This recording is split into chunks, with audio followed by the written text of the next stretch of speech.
que se siguen incrementando de manera exponencial. Por ello es que vamos a conversar esta noche con un médico forense. ¿Por qué? Porque ellos recogen valiosa data, valiosa información que acaso pueda servir para que las autoridades puedan evaluar sus estrategias de cómo luchar contra esta creciente inseguridad ciudadana y hacer pues estrategias mucho más efectivas. Vamos a darle la bienvenida a esta hora de la noche al doctor John Cruzado Núñez. Él es médico forense de Medicina Legal de Lima Este. Doctor Cruzado, buenas noches, cuéntenos, bienvenido en principio, ¿a qué está pasando?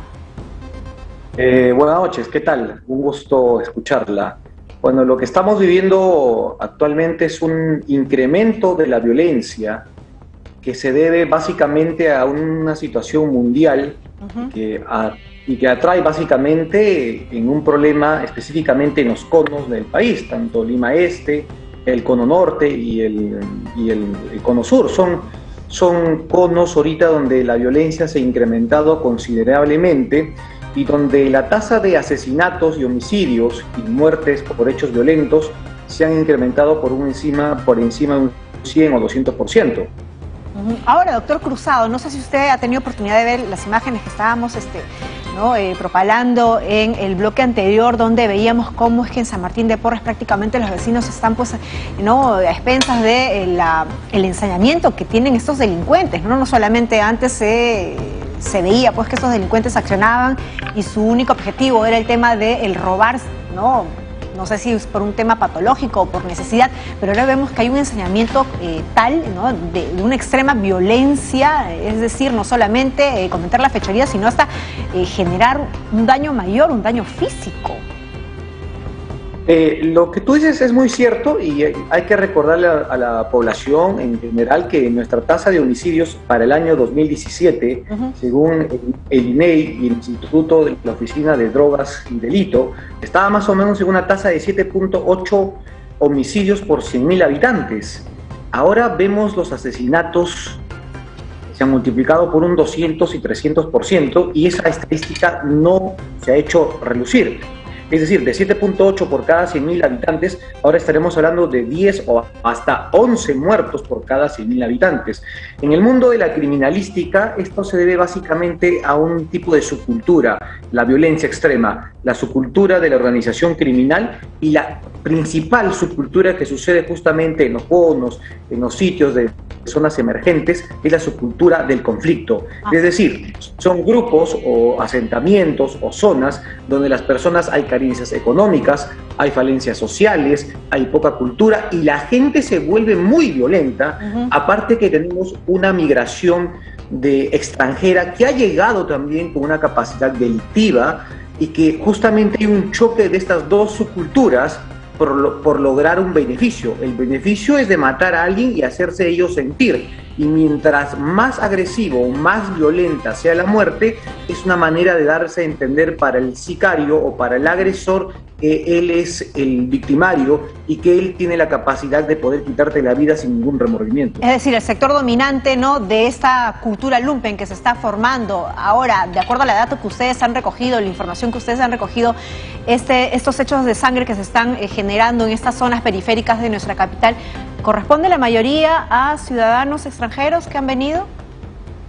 Digamos que ahorita tenemos mitad-mitad. Digamos que las dos subculturas, tanto peruana y la de los migrantes acá, están que chocan.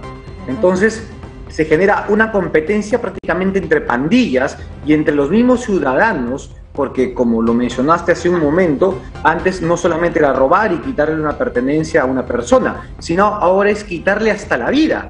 Y lo que estamos viendo generalmente en los conos son hechos violentos, no justamente de matar por un arma de fuego, generalmente de corto alcance o de puño que se llama, sino estamos viendo esta vez desmembramientos, descuartizamientos, antes de la muerte tortura, y esta es una manera de darle a conocer al delincuente, al sicario, que él es su manera de actuar, obviamente sin ningún remordimiento, y que le da en el mundo del AMPA una talla criminalística como un reconocimiento. Y en los temas de extorsión que ustedes manejan, ¿también ha podido visibilizar esta situación que nos está describiendo? Básicamente en los conos, como son zonas emergentes, también son zonas de negocios. Entonces, estas zonas de negocios donde confluye la población de clase media baja, y que está resurgiendo justamente saliendo de esta pandemia, hemos visto que los casos de extorsión pues se han incrementado, y ahora la extorsión es que si no pagas es muerte, o si no pagas nos estamos con algún familiar. Estos hechos pues han ocasionado que los índices se disparen, tanto en asesinatos, que estamos en un promedio de 2 a 3 por día, solamente en Lima Este. Estamos con los mismos promedios también en el cono norte, justamente la zona de San Martín de Porres, de Puente Piedra, de Los Olivos, donde vemos este incremento. Entonces, no hay un freno, porque tiene que haber una cooperación entre las tres unidades, es decir, la unidad policial, el Ministerio Público al cual yo pertenezco y la autoridad judicial, porque si no, se dedican a pasar la prisión preventiva, el asesino pasa la prisión preventiva y tiene que salir de la cárcel, y otra vez hay un círculo vicioso que no lo podemos acabar. Y doctor Cruzado, ya para terminar y no quedarnos solamente en el análisis, ¿qué lecciones de repente, esperemos, las autoridades puedan ir tomando nota de las cosas que ustedes los especialistas están recogiendo? ¿Qué lecciones o qué medidas podremos tomar la población, los ciudadanos de a pie? Creo que lo más importante ahora es tener mucha mesura y mucha calma, de no exhibirse con aparatos tecnológicos, con lujos, porque salimos de una pandemia muy difícil de 2 años y con una condición social que está en todo el mundo. Y básicamente justamente los delincuentes lo que buscan es justamente apropiarse o evidenciar o quitar algo a la gente que va a llamar la atención y que luego se va a vender en un mercado negro. Lo que le aconsejo mucho a la población es tener mucha mesura, mucha calma, salir con lo justo a veces a la calle y evitar justamente que estas personas justamente se aprovechen a veces de la ingenuidad de nosotros. Mientras que nuestras autoridades pues ensayen mejores estrategias, no tentar a los delincuentes. Muchísimas gracias, doctor Cruzado. Un gusto conversar con usted. Siempre es importante conversar con la voz autorizada, con la voz de los especialistas. Hemos estado conversando con el doctor John Cruzado Núñez, médico forense de Medicina Legal de Lima.